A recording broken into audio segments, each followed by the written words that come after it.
can we just be rid of? A great example of this is the Anti-Drug Abuse Act, right? Now, I do not like the Anti-Drug Abuse Act. I do not like our drug laws. I think they are provably racist and have caused great damage to multiple communities, including ours. However, I'm not going to say that we should repeal all drug laws, right? We should probably still have some drug laws. I don't work for the Sackler family. I'm not trying to get people hooked on opioids. There should be some, minimum standard of drug laws in the country. They should be fair, they should be equal, they shouldn't be racist, whatever. But the Anti-Drug Abuse Act is an example of a law that needs to be reformed.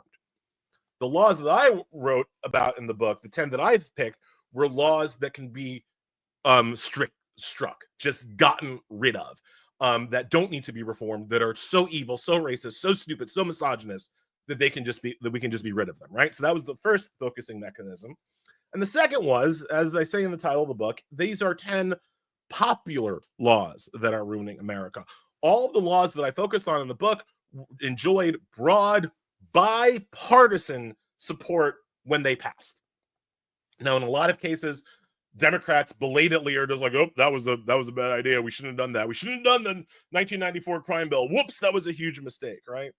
But at the time, the 1994 crime bill, the Armed Career Criminals Act, these were laws that were spearheaded and championed by not just Republicans, but also Democrats. You don't get the 1994 crime bill if you don't have the Congressional Black Caucus getting it over the line. Those were critical CBC votes that got the 1994 crime bill passed, right? So the other scoping for the book were people wanted these laws when they were passed.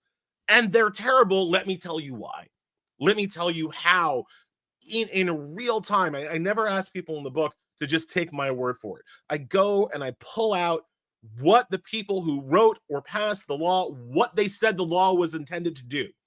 And in most cases, they're pretty honest about the racism or the misogyny or the stupidity that they wanted to do when they passed those laws.